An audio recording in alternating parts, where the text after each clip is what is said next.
6 na buwan mula ngayon, magaganap na ang barangay at sangguniang kabataan elections na ilang beses nang atrasado at sa gitna ng mga kaganapan sa lipunan at estado ng pamahalaan, nakapagtala ang COMELEC ng historic high record para sa mga bagong botanteng nagparehistro para sa halalan. Kaugnay nito, may paalala naman ang COMELEC sa mga nagbabalak na tumakbo sa pagkandidato sa nalalapit na eleksyon. Tunghayan ng iba pang detalye sa report na ito. Itong May 18, nagtapos ang voter registration period para sa barangay at sangguniang kabataan elections o BSKE 2026 na gaganapin sa November 2. Batay sa datos ng Commission on Elections o COMELEC, as of May 18, umalo sa 5.4 million applications ang kanilang naproseso mula sa halos 7 buwang voter registration period. 1.3 million rito ay mga new registrants para sa sangguniang kabataan elections, habang 1.5 million naman ang mga nagparehistro para sa regular na halalan. Sa mga bagong nagparehistro para sa Sangguniang Kabataan Elections, Region 4A Calabarzon ang may pinakamalaking voter registration turnout na may 174,000 applications. Ang Calabarzon Region din ang may pinakamaraming new registration applications para sa regular elections na naitala sa 276,000.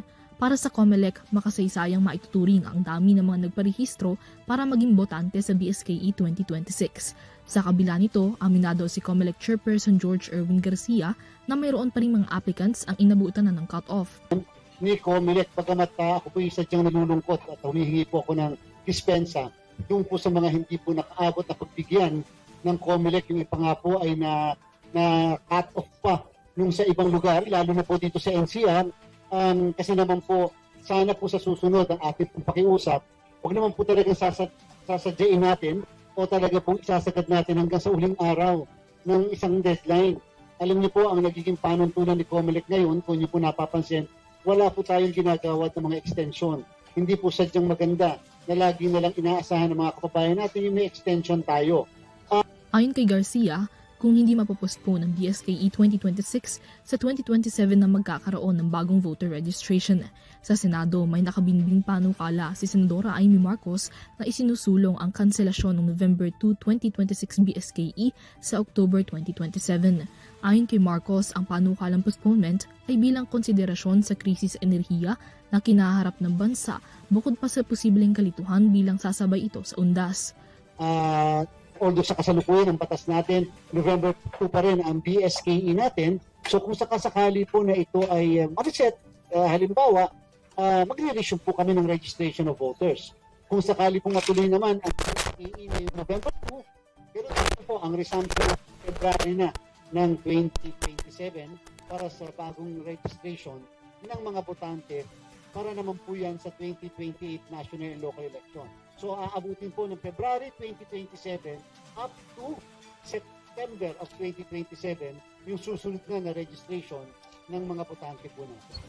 Mula ngayong May hanggang Nobyembre, meron pang halos 6 na buwan bago ang nakatakdang BSKE sa Nobyembre. Sakali mang hindi na magkaroon ng postponement pagdating sa halalan, magsisimula ang filing of candidacy period ng September 28 hanggang October 5. Pero paalala para sa mga kakandidato sa darating na halalan, may mahigpit na paalala at guidelines ang COMELEC pagdating sa candidacy requirements at election violations. Sa darating na BSKE 2026, sisimula na ng COMELEC ang implementasyon ng pagsasama ng birth certificate sa requirements ng mga kakandidato.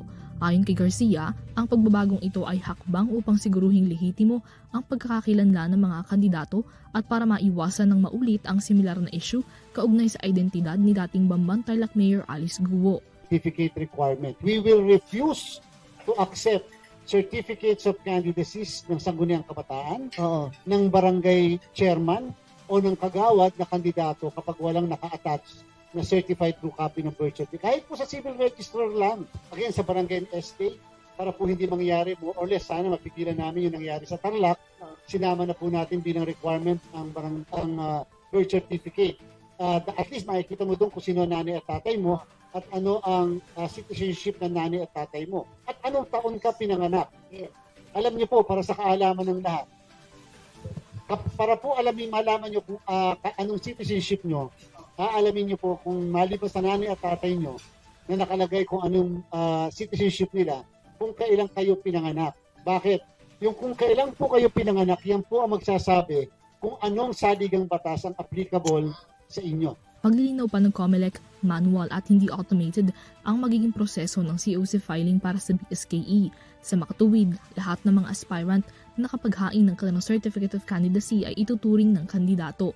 Ngunit babala ng COMELEC, malinaw pa rin dapat sa mga kandidato ang mga restriksyon kaugnay ng kampanyahan at na sila ay mga kandidatong bawal pang mangampanya bagong itinakdang campaign period. Sabihin niyan, hindi po applicable sa inyo yung Peñera versus COMELEC na doktrina na hindi pa kandidato maliban na lang sa unang araw ng kampanyahan. Inuulit ko, yung mga iikot na mga kandidato o nag-file ng candidacy nila ng September 28 to October 5, pag umikot sila ng October 6, nangampanya, nagbigay ng kuno-ano, kayo po ay kakasuhan namin na may imprisonment of 1 to 6 years and disqualification. Seryosohan pong usapan yan. Ginawa na po natin dati yan, lalo na yung mga nagkalat na kaagad na tarpaulin, campaign materials, we will file cases against all of them. Madami rin po kami disqualify. Libo po inabot yung mga disqualify namin kahit mga sangguniang kabataan. Yung long bit. Sabi nga ni COMELEC Chairperson George Erwin Garcia, hawak mo ang vote at hawak mo ang hinaharap at kinabukasan ng bansa. Kaya sa darating na halalan, patuloy nilang paalala kahit gas-gas na huwag sayangin ang boto, magparehistro at vote wisely. Para sa EuroTV News, Mia Layagin, sumasaludo sa bawat Pilipino.